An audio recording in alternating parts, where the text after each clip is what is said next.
Hi, welcome to my classroom. My name is Mr. Maggi, and I am a brand new 7th grade history teacher here at Aviara Oaks. I am super excited to be teaching here this year. When we get to look at the curriculum, I can honestly say that I feel like a kid in a candy store. We got some really cool stuff coming this year. First, a little bit about me. I've lived in Southern California all of my life. I just recently moved to Vista. I was commuting from Temecula up until then, so it was definitely time for a change. And I've been in education since 2007, actually, so it's been quite a while. I hold a couple of different credentials. I got my start in English, and that's what my bachelor's is in. But I also hold credentials at the secondary level in history, obviously, and art. I've done some drama in the mix there too. I like to wear many hats. I've been teaching in this district for about 7 years now. And I cut my teeth at CUSD at Carlsbad Village Academy before teaching last year online at Carlsbad Seaside Academy, and then finally making my way here to Aviara. So first up, if you go to my Google Classroom, you can see my syllabus for the class this year, which covers a lot of ground. So the first thing that you'll see there is just a basic intro to the class and to what we're doing here. We themed it to be appropriately Roman. And then just to start out, my basic expectations for the classroom. So in the first week, I introduced the students to a new term. I like to call my classroom Siege Maggi. And Siege comes from, I'm going to let my nerd flag fly here for a second. I'm a big fan of the science fiction epic Dune. And basically, in Dune, a siege is like a sanctuary. It's a home. And that is what I aim to make my classroom for each of my students. It's a place where we are all accepted. We all feel like we are able to speak our minds in a civil and open way. And we're able to have fun while we explore history together. We're going to be jumping around in time and looking at primary sources, secondary sources, cause and effect, and doing some cool stuff in between.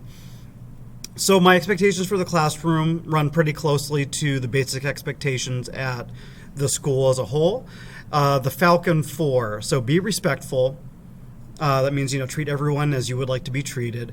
Be responsible, come to class ready to go, Chromebooks charged, minds ready, fully slept and recharged. Be safe, that's one that I'm really hitting on this year. This goes double for the pandemic and COVID. So, masks are required in the classroom. I make free masks available if students happen to misplace theirs. We've got hand sanitizer all around the room. We're just trying to make sure that everybody is protected and feeling comfortable with an abundance of caution. But this goes to the, traditional ways of being safe in the classroom too. Don't throw things, don't hit, keep other people's well-being in mind. Basic common sense stuff that your students have already seen before. And then, of course, working together. So we do a lot of individual work, but we are also really collaborative. And in my class, my goal this year is to not just read about the times and the cultures that we're studying, but to partake of them firsthand. We are going to be seeing history alive through the eyes of the people we're studying.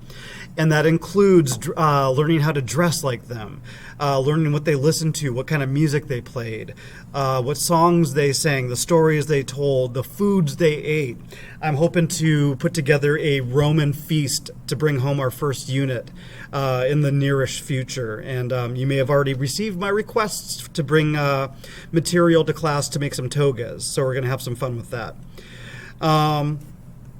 So yeah, those are my basic expectations and what you can expect to be seeing. On the syllabus, you can also find a basic approximated schedule for what we're going to be covering this year. We'll be spending several weeks with each period, including the rise and fall of the Roman Empire. We'll be looking at the rise of feudalism in medieval Europe during the so-called Dark Ages that sprang out of this. And we'll also be talking about some other stuff that was going on during and around this time period around the world, like the rise of Islam and the caliphates. We'll be talking about China in the Middle Ages. We'll be talking about medieval African empires. We'll be talking about Japanese feudalism and all kinds of stuff in between, leading us up to the Renaissance and the Age of Enlightenment and the Scientific Revolution.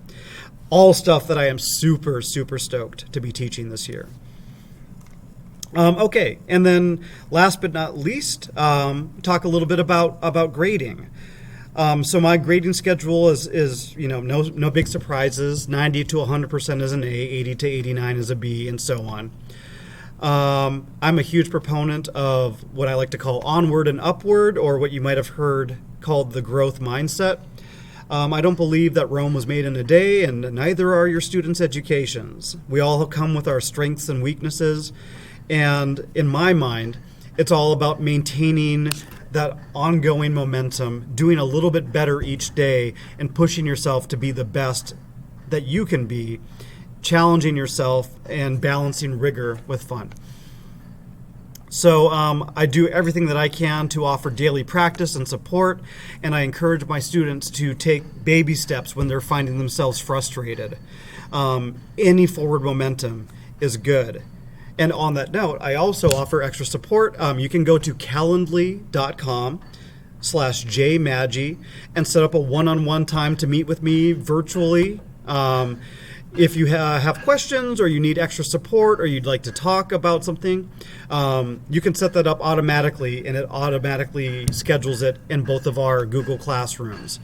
It is synced with my Google Calendar, so it should automatically have me open for whenever I'm actually open and available. But this onward and upward mindset also means that I do accept late and revised work. My mantra is there's no such thing as a mistake as long as you learn from it. It's a good thing to let failure guide you to better results. So if you missed something, if your student didn't turn it in the first time, or if they turned it in but they didn't get the grade they were hoping for, I try to offer extensive and timely feedback on why you got the grade you got. If I don't and you have questions, you're also always more than welcome to reach out to me and ask. And I do accept resubmissions and late work. My policy on that is late work I'll take any time during the grading term that it was assigned in, but it's at a 10% penalty, just to be fair to those who turned it in the first time through. But that still allows the student to earn an A, because if you get 100% on it, 10% off, you still got that 90%. You're still, nailing it with the class. All right, and that basically covers that. Just I think the last thing that I will touch on is we've talked about classroom culture. We've talked about what we're going to be covering. We've talked about expectations when it comes to the work. Field trips and activities, we'll probably be doing a lot more virtual stuff this year, just in terms of safety, but I'm hoping to get some things done field trip wise this year. But if you have any other questions, please feel free to contact me anytime. The easiest way to get a hold of me is by my email, which is jmaggi@carlsbadusd.net. You can also set up an appointment, as I mentioned before, at calendly.com/jmaggi. Or feel free to give me a call at the school, and my extension is, hold on, I'm still getting it down, 6124. You can just call the main school line, and the last four numbers will be 6124. My prep is second period. I'm also available after school. If you have a question, feel free to give me a call. It is really lovely to meet you. I am having a blast with all of my students this year so far, and I'm really looking forward for what's to come. Thank you for coming to our virtual back to school night. And again, please feel free to say hi or ask any questions if you need to. Bye for now.